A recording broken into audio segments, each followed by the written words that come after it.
এই আরে কুকুর, আমি লীগের কুকুর, এই হাসিনার দালাল আমাকে বিনা দোষে, আমি কোনো তাদের সাথে কোনো জিজ্ঞেস করিনি। আমি শুধু বলছি আপনি শহীদ ফ্যামিলিদেরকে নিয়ে এই সমস্ত বাজে মন্তব্য কেন করেন? ওরা আমাকে বেদরক মারধর করছে, ওদের পরিচয় আমি জানতে চাই। জনাব তারেক রহমান আপনাকে অবৈধ বলে, এই মহিলা আপনাকে অবৈধ বলে, এই চশমাওয়ালা কুকুর আমাকে বেদরক মারধর করছে। আমি একজন শহীদের বাবা, এই দেশের জন্য আমি 2টা তাজা পান দিছি।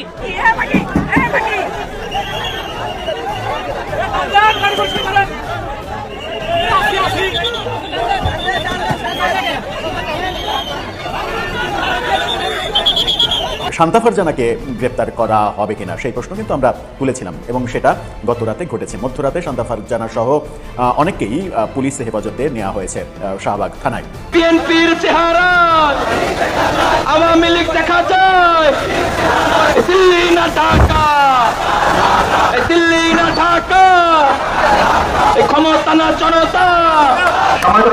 যেভাবে মেডিকেলের জরুরি বিভাগে ঢুকে শিক্ষক শিক্ষার্থী রোগীদের স্বজন সহ সবাইকে গণহারে পিটিয়েছে ছাত্রদলের সন্ত্রাসীরা, তারেক রহমানের বাহিনী।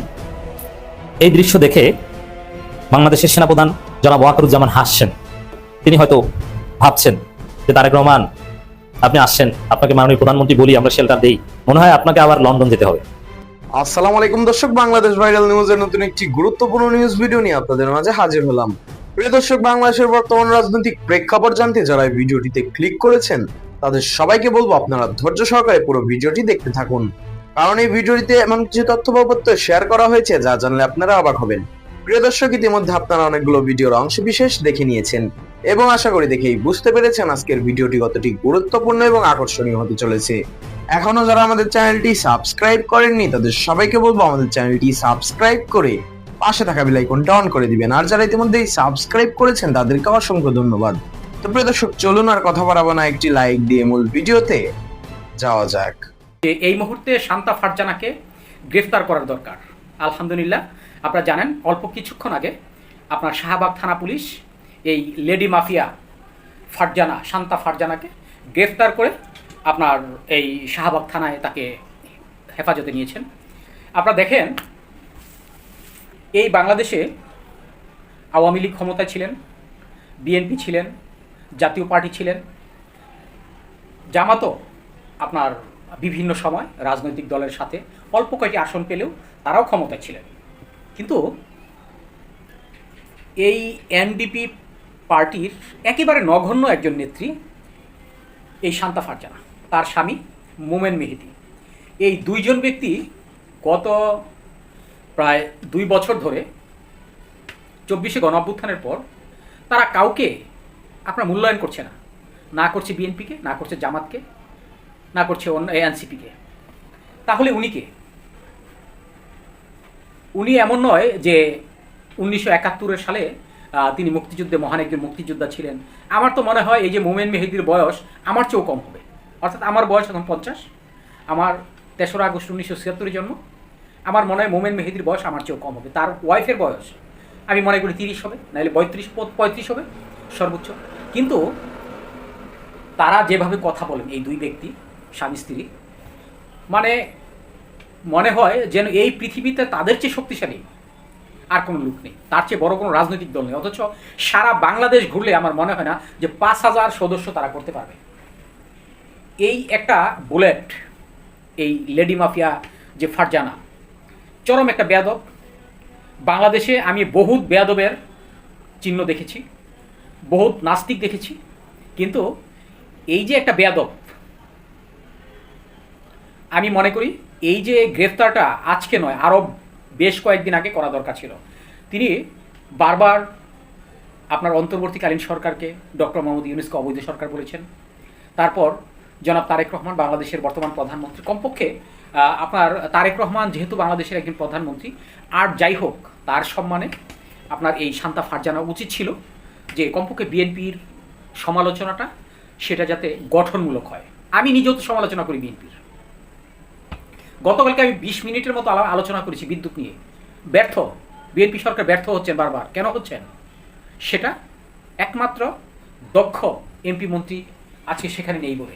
আপনারা দেখেন যে যদি দক্ষ কোনো ব্যক্তি থাকতো তাহলে বিদ্যুৎ বিভ্রাট এমনকি এই যে বিদ্যুৎ উন্নয়ন বোর্ডের লোকেরা যেভাবে এই যে আপনার এই বিদ্যুতের মিটারগুলো নিয়ে যে কি একটা কারচুপি শুরু করেছে, এগুলো নিয়ে তো আমিও আলোচনা করি, কিন্তু আলোচনার একটা মাধুর্য থাকতে হবে। আপনার জনাব তারেক রহমান, তাকে সম্মান দেখাতে হবে, কারণ তিনি আর যাই হোক এই দেশের বর্তমান প্রধানমন্ত্রী, একজন নির্বাচিত প্রধানমন্ত্রী। তিনি সামরিক শাসনে বন্দুকের নলের কাছে তিনি মানে নির্বাচন করে আসেননি। জনগণ তাকে 212টি আসন আপনার দিয়েছে, কোটি কোটি মানুষ তাকে ভোট দিয়েছে, তার সেই ম্যান্ডেটটা রয়েছে, তার সেই জনপ্রিয়তাটা রয়েছে। আপনি তাকে যা ইচ্ছা তাই বলতে পারেন না। কিন্তু গতকালকেও মোমেন মেহেদী বিএনপিকে নিয়ে যেসব ফালতু কথা বলেছেন, আজকে আমি সেটা প্রকাশ করতে চাই না, কারণ মিডিয়ায় সবাই দেখে, এটা প্রকাশের কিছু নেই। তারপর আপনার জামায়াত ইসলামের আমির ডক্টর শফিকুর রহমানকে নিয়ে আমার মনে হয় জনাব তারেক রহমানও এরকম কোনো ফালতু কমেন্টস করে না, শেখ হাসিনাও করেনি। অথচ 1.5 পয়সার এক নেতা, 1.5 পয়সার এক লেডি মাফিয়া, এই একটা ফালতু একটা চাপাবাজ মহিলা, যিনি তারেক রহমানকে নিয়ে আলোচনা করছেন, সমালোচনা করছেন, তার 14 গোষ্ঠীর মানে তথ্য তুলে ধরছেন, তার নেতাকর্মীরা কোথায় লুচ্চামি করছে সেটা তুলে ধরছেন, তার নেতাকর্মীদের তরুণ মেয়ে দরকার, কচি মেয়ে দরকার, সেটাও তিনি উল্লেখ করেছেন। তারেক রহমান একটা অবৈধ প্রধানমন্ত্রী, সেটা উল্লেখ করেছেন। বিভিন্নভাবে যখন বারবার তিনি বিএনপির মসনদে আঘাত করছেন, তারেক রহমানকে আঘাত করছেন, জামাতকে আঘাত করছেন, ইসলামকে আঘাত করছেন, এই সব কিছু মূলে হচ্ছে তার একটা অন্যরকম একটি শক্তি তিনি প্রদর্শন করতে চাচ্ছেন। এই শক্তিটার উৎস আমি মনে করি গণপ্রজাতন্ত্রী বাংলাদেশ সরকারের যারা প্রশাসন রয়েছে, বিশেষ করে পুলিশ বাহিনী, গোয়েন্দা সংস্থা, এই তার শক্তির যে উৎস, তার যে কথা বলার তীব্রতা, তার যে কথা বলার সাহসিকতা, সেটা কোত্থেকে পেয়েছে, কার শক্তিতে কথা বলছে, কাকে তিনি মহামানব মনে করছেন, এই সব কিছু পেদানির মাধ্যমে, অর্থাৎ তাকে ডিটেনশনে দিয়ে ইচ্ছা মতো পিটিয়ে আমি মনে করি তার কাছ থেকে তথ্য আদায় করা উচিত। কত বড় সাহস 24-এর গণ অভ্যুত্থানের জুলাই যোদ্ধা আয়াসকে আপনার তিনি যেভাবে তার সঙ্গপঙ্গরা যেভাবে তার উপর আঘাত করেছে, যেভাবে হামলা করেছে, আমি তো মনে করি এই মুহূর্তে এই লেডি মাফিয়াকে আপনার তাকে জিজ্ঞাসাবাদ করা উচিত খুব দ্রুত সময়, সে কার শক্তিতে কথা বলছেন। যদি এই লেডি মাফিয়া এই ফারজানা, শান্তা ফারজানাকে না থামানো যায়, আমি মনে করি এই বাংলাদেশে একটা এই বিস্ফোরা হয়ে উঠবে। তাকে গ্রেফতার করেছে ভালো কথা, তাকে কঠিন শাস্তি দিয়ে তার স্বামীকেও এই মুহূর্তে গ্রেফতার করা উচিত, কারণ এই শক্তির উৎসটা খুঁজে বের করতে হবে। তার স্বামী এই যে আপনার মোমেন মেহেদী, তাকে খুব দ্রুত সময়ে গ্রেফতারের দাবি জানাচ্ছি, যাতে তাকে গ্রেফতার করে তাদেরকে জিজ্ঞাসাবাদ করা দরকার যে এত সাহস, এত শক্তি তোমরা কোথায় পাও, এবং কে তোমাদেরকে শক্তি দিচ্ছে, কে তোমাদেরকে রাজনীতি করার জন্য এই লক্ষ লক্ষ কোটি কোটি টাকা দিচ্ছে, কি উৎসতা, এই সব কিছু এই মুহূর্তে আপনার তদন্ত করা উচিত। যত কিছুই হোক, আপনার একটি জায়গায় জামাত এবং বিএনপি, 2টি দল এবং এনসিপি, 3টি দল এক হয়ে যাবে শান্তা ফারজানাকে শায়েস্তা করার জন্য। শান্তা ফারজানা জামাতকে যেমন ফালতু কথা বলছে, জামাতের আমিরকে আপনার সাদা আপনার শুয়োর বলছেন, আপনার শকুন বলছেন, তারেক রহমানকে অবৈধ সরকার বলছেন, আবার এনসিপিকে আপনার বিভিন্ন রকম অশালীন বক্তব্য দিয়ে তিনি আপনার ভাইরাল হতে চাচ্ছেন। এই লেডি মাফিয়া যদি এভাবেই চলতে থাকে, মনে করেন আগামী 2 বছরের ভিতরে বাংলাদেশে একটা অরাজকতা সৃষ্টি হবে। ইতিমধ্যে সৃষ্টি করে ফেলেছে। গত কয়েকদিনে যেভাবে তিনি আর তার স্বামী এই মাফিয়া আপনার ফারজানা, শান্তা ফারজানা এবং তার স্বামী যেভাবে বাংলাদেশকে উলটপালট করে দিয়েছে, আপনার বিভিন্ন রকম আলোচনা করে, অনেক আগে এই গ্রেফতারের মাধ্যমে তাদেরকে কঠিন শাস্তির আওতায় এনে তাদের যে নিবন্ধন সেটা তো নেই, বরঞ্চ আজীবনের জন্য এই রাজনীতি করার শিক্ষাটা তাদেরকে দেওয়া উচিত ছিল, যেই শিক্ষাটা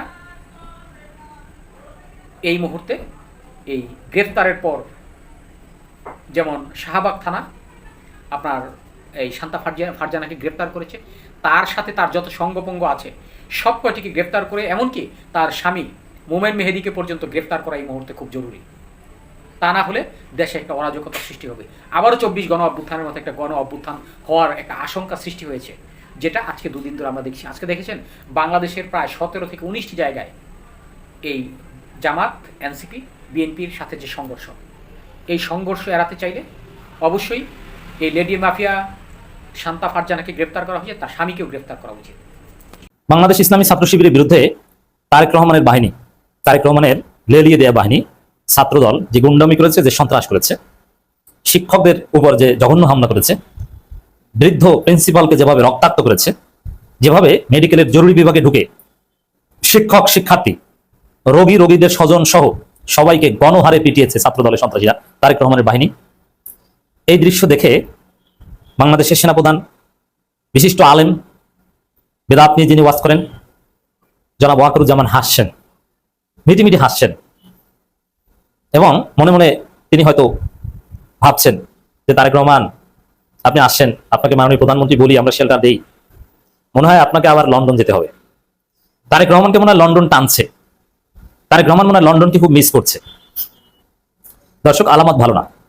ছাত্রদল যেরকম লাগামহীন সন্ত্রাসী করছে, যেভাবে দেখেন মারামারি, ছোটখাটো মারামারির একটা লিমিট আছে, কিন্তু ছাত্রদল ছাত্রলীগকে, আওয়ামী লীগকে যেভাবে ছাড়িয়ে গেছে, যুবদল সন্ত্রাসীরা, নয়নরা যেভাবে হেলমেট পরে লাঠি ছোটা অস্ত্র নিয়ে যেভাবে প্রকাশ্য সন্ত্রাসে মেতে উঠেছে, সবথেকে জঘন্য ঘটনা। মেডিকেলের জরুরি বিভাগে ঢুকে যেরকম রোগীদের স্বজন, সাধারণ শিক্ষার্থী, রেসপেক্টিভ অফ অল, সবাইকে যেভাবে পিটিয়েছে, ঢাকা আলিয়া মাদ্রাসার প্রিন্সিপালকে যেভাবে রক্তাক্ত করেছে, এখন এরকম আরো ঢাকা কলেজের শিবির নেতাকে যেভাবে মেরেছে, তাতে তিনি মুমূর্ষু অবস্থায় এবং গুরুতর আহত ঢাকা আলিয়া মাদ্রাসার প্রিন্সিপাল। তো এই পরিস্থিতিতে যদি একটা অপ্রত্যাশিত অঘটন ঘটে যায়, তাহলে কি মনে করবেন? 5 আগস্ট পরবর্তী বাংলাদেশে হাসিনা যেরকম সকাল সন্ধ্যা লাশ ফেলতো, শিবির মারতো, যে কাউকে হত্যা করতো, বিশ্বজিৎকে কুপিয়ে মেরে ফেলতো, কেউ কিছু বলতে পারতো না, এখনো কি সেরকম হবে? না। এখানে ছাত্রদল, আমি পরিস্থিতি যেটা দেখছি, ছাত্রদল যদি এরকম কোনো হত্যাকাণ্ড ঘটায়, লাশের রাজনীতি শুরু করে, তাহলে জামাত, এনসিপি, শিবির বা ছাত্র শক্তিকে তেমন কিছু করতে হবে না। আমার মনে হয়, ইটস মাই অ্যানালাইসিস, ওয়াকারুজ্জামান বসে আছেন যে বাবা তারেক তুমি কিছু ঘটাও, আমি তো বসে আছি, আমি তো আরেক খেলাফত কায়েম করে ফেলবো বাংলাদেশে, আর সেই খেলাফতে তারেক রহমানের অবস্থান হবে আবার লন্ডন। সেফের জিত নেয়া নিয়ে আলোচনা হতে পারে। বাংলাদেশের মানুষ আবারও সেই লাশের রাজনীতি সহ্য করবে না। সেই পথে হাঁটছেন তারেক রহমান, ভুল করছেন। ছাত্রদলকে শিবিরের বিরুদ্ধে লেলিয়ে দিয়ে ভুল করছেন। শিবির যেহেতু পালাবে না, ক্যাম্পাসের 1 ইঞ্চি মাটিও ছাড়বে না, শিবির যেহেতু পাল্টা প্রতিরোধ গড়ে তুলবে, আজকে খেলা হয়েছে, আগামীকালও শিবির খেলবে। জগন্নাথ বিশ্ববিদ্যালয় শিবির পূর্ণ শক্তি নিয়ে ক্যাম্পাসে প্রবেশ করবে। কোন অনাকাঙ্ক্ষিত ঘটনা ঘটলে জনগণ সেটা মানবে না, প্রতিরোধ করবে, প্রতিবাদ করবে। একটা পর্যায়ে তার সুযোগ নেবে ওয়াকারুজ্জামান। এমনিতেই ভারত, ইসরায়েল, মার্কিন যুক্তরাষ্ট্র ওত পেতে বসে আছে। সার্জিও গড় এসে তারেক রহমান, খলিলুর রহমানকে থ্রেট দিয়ে গেছেন। এদিকে জুলাই সনদ নিয়ে তালবাহানা করছেন। আওয়ামী শক্তি ওত পেতে বসে আছে কিভাবে নির্বাচিত সরকারকে হটানো যায়। এখন হটানোর, নির্বাচিত সরকার যদি টিকতে হয়, তাহলে অবশ্যই জামাত, বিএনপি, এনসিপি ঐক্য লাগবে। কিন্তু সেই ঐক্য তো দূরের কথা, বরং বিরোধী দলীয় ছাত্র নেতাদের হত্যা করার একটা কর্মযজ্ঞ চলছে। যেভাবে এই রবিউল আলমদের তো দেখলেই মানুষ ভয় পায়। রবিউল ইসলাম নয়ন না রবিউল আলম নয়ন, কে জানে। এদের বডি ল্যাঙ্গুয়েজ, অ্যাপিয়ারেন্স দেখলেই তো মানুষ ভয় পায়। এরা তো প্রফেশনাল, পেশাদার সন্ত্রাসী। এদের কথাবার্তা, আচার আচরণ A to Z পুরোপুরি সন্ত্রাস, কোনো স্বাভাবিক কোনো রাজনৈতিক সত্তা নয়। এদেরকে পোস্ট পজিশন দিয়ে, পদ দিয়ে স্ট্রেনদেন করছেন তারেক রহমান। একটা বিষয় দেখেন, বায়তুল মুকাররম এলাকায় শিবির যে বিক্ষোভ মিছিল করেছে, সেখানে সরাসরি তারেক রহমানকে দায়ী করেছে। শিবিরের সমালোচনার বেশিরভাগ ছিল তারেক রহমানকে কেন্দ্র করে। আর ছাত্র দলের যে অ্যাপারেটাস, তাতে তারেক রহমানের নির্দেশনা ছাড়া এইভাবে পরিকল্পিত সন্ত্রাস দেশব্যাপী ছাত্রদল কিছুতেই করতে পারতো না। অবশ্যই এখানে তারেক রহমান ইন্ধন আছে, তার নির্দেশেই বা তার পরামর্শে কোন একটা বিশেষ উদ্দেশ্য হাসিলের জন্য এই ঘটনা ঘটেছে। আমি উদ্দেশ্যটা আগে বলেছি, বিদ্যুৎ খাতে ভয়াবহ ব্যর্থতা, লোডশেডিং, গ্যাস সংকট, বিদ্যুতের ভুতুরে বিল এবং ইনফ্লেশন, অর্থনৈতিক অবস্থার দুরবস্থা, বেকারত্ব দূরীকরণ করতে পারছে না। এই যে সামগ্রিক অবস্থা, এগুলো থেকে জনগণের দৃষ্টি ভিন্ন দিকে ফেরাতে তারেক রহমান এই ঘটনা ঘটাতে পারে। যেমন উদ্দেশ্য কিন্তু একদিক থেকে সফল, হয়তোবা শিবিরকে ক্যাম্পাস ছাড়া করা যায়নি, বরং শিবির দফায় দফা প্রতিরোধ করে দিন শেষে তাদের বিজয় হয়েছে এবং সারা দেশে মানুষ বিএনপি ছাত্রদলকে সিসি করছে। কিন্তু আজকে দিনভর মানুষের সবার আলোচনা এই ছাত্রদলের হামলা নিয়ে, শিবিরের উপর। গ্যাসের দাম, ভুতুরে বিদ্যুৎ বিল, লোডশেডিং নিয়ে কোনো আলোচনা নেই। এবং এই দিক থেকে তারেক রহমান তো সফল। এখন এইসব শয়তানি ভাবে সফল হতে গেলে তার ফলাফল ওয়াকারুজ্জামান, আমি একটা প্রেডিকশন করি, বাংলাদেশে যদি তারেক রহমান সরকার টিকতে না পারেন তাহলে পরবর্তী সরকার প্রধান মিস্টার ওয়াকারুজ্জামান, এটা কেউ ঠেকাতে পারবে না। কোনো গণঅভ্যুত্থান লাগবে না, অতদূর যাবে না পরিস্থিতি। ওয়াকারুজ্জামান 111 ঘটিয়ে দিবে। আর 111 যদি ঘটে যায়, আওয়ামী লীগকে ফিরিয়ে আনা লাগবে না, আওয়ামী লীগ অটো ফিরে আসবে। কোনো নিষেধাজ্ঞা প্রত্যাখ্যান কিছু লাগবে না, অটো। তখন ইনক্লুসিভ রাজনীতি, মানে আওয়ামী লীগ বাংলাদেশে একদম ওপেনে রাজনীতি করবে। তখন প্রথম মারটা খাবে বিএনপি, আর জামাতের অনেকে মার খাবে, আবার জামাতের লোকজন তো গুপ্ত হয়ে যেতে পারে খুব সহজে। প্রতিকূল পরিবেশে রাজনীতি করার সক্ষমতা জামাতের আছে। তো দর্শক, আলামত ভালো দেখছি না, বিশেষ করে ঢাকা আলিয়ার প্রিন্সিপালকে যেভাবে রক্তাক্ত করা হয়েছে এবং আরো বিভিন্ন জায়গায় শিক্ষক, সাধারণ নাগরিক, রোগীদের স্বজনদেরকে যেভাবে আহত করা হয়েছে, এই আহত ঘটনা যদি নিহত পর্যায়ে পর্যন্ত আল্লাহ না করুক যায়, তাহলে ওয়াকারুজ্জামানও বসে থাকবে না। আপনি মজা বুঝবেন, তখন আক্ষেপ করবে। আমরা সতর্ক করছি, এইসব সন্ত্রাস সারেন। ছাত্রদল, বিএনপি, জামাত, শিবির, ছাত্র শক্তি, এনসিপি সবাইকে নিয়ে ঐক্যবদ্ধ বাংলাদেশ করেন। পারলে এইসব হাবিজাবি সরকার বাদ দিয়ে জাতীয় সরকার করেন, টিকতে পারবেন। নইলে আপনার ক্ষমতা থাকবে না, আপনি যাবেন লন্ডনে, আর হাসিনা বাংলাদেশে চলে আসবে। হাসিনা বাংলাদেশে না আসলেও আওয়ামী লীগ বাংলাদেশে পুনর্বাসিত হবে। আর এবার যদি বিএনপি সরকার ব্যর্থ হয়, ওয়াকারুজ্জামানকে যদি কোনো স্টেপ নিতে হয়, তাহলে গণতন্ত্র আগামী কয়েক শতাব্দীতে আর চোখে দেখা লাগবে না। মিশরে যেরকম গণতন্ত্র আর চোখে দেখা যায় না, ওইরকম আপনি আর গণতন্ত্র চোখে দেখতে পারবেন না। তো দর্শক, দেশের বিভিন্ন ক্যাম্পাসে ইসলামী ছাত্র শিবির উপর ছাত্র দলের সন্ত্রাসীদের যে ভয়াবহ হামলায় তীব্র নিন্দা প্রতিবাদ জানিয়েছে জামাত ইসলামী। জামাত ইসলামী এখানে দায়িত্বশীল রাজনীতি করছে। তারা শিবির মার খাচ্ছে, কিন্তু তারা কিন্তু চাইলে শাহিন আহমেদ খান লাঠি সোটা নিয়ে, স্টাম্প নিয়ে যুবদলের নয়নদের 5 মিনিটের মধ্যে রাজপথ ছাড়া করতে পারত। কিন্তু জামাত এটা করেনি। তারা হসপিটালে দেখতে যাচ্ছে, ব্রিফিং করছে, বিবৃতি দিচ্ছে, শান্তিপূর্ণভাবে পরিস্থিতি পর্যবেক্ষণ করছে। কারণ এখানে যদি জামাতও অল আউট অ্যাকশনে যায়, শিবির যদি পূর্ণ শক্তি দেখায়, তাহলে অবশ্যই ছাত্রদল যেরকম শিবিরকে মারছে বা সাধারণ রোগীদের, শিক্ষকদের মারছে, শিবির হাতে এরকম ছাত্রদল মার খাবে। আর এগুলো হতে হতে কোনো অনাকাঙ্ক্ষিত ঘটনা ঘটে যেতে পারে, বা আওয়ামী লীগ ভিতরে ঢুকে সাবোটাজ করতে পারে। তখনই দেখবেন যে চারদিকে ওয়াকার আর ওয়াকার। প্রিয় দর্শক, ইতিমধ্যে আপনারা আমাদের পুরো ভিডিওটি দেখেছেন। ভিডিওটি দেখে কি জানলেন এবং বুঝলেন? অবশ্যই আপনাদের মূল্যবান মতামতটা আমাদের কমেন্ট বক্সে জানাতে ভুলবেন না। এখনো যারা আমাদের চ্যানেলটি সাবস্ক্রাইব করেননি, তাদের সবাইকে বলবো আমাদের চ্যানেলটি সাবস্ক্রাইব করে পাশে থাকা বেল আইকনটা অন করে দিবেন, এরকম নিত্য নতুন প্রতিদিন গরম গরম নিউজ আপডেট পেতে। ধন্যবাদ সবাইকে।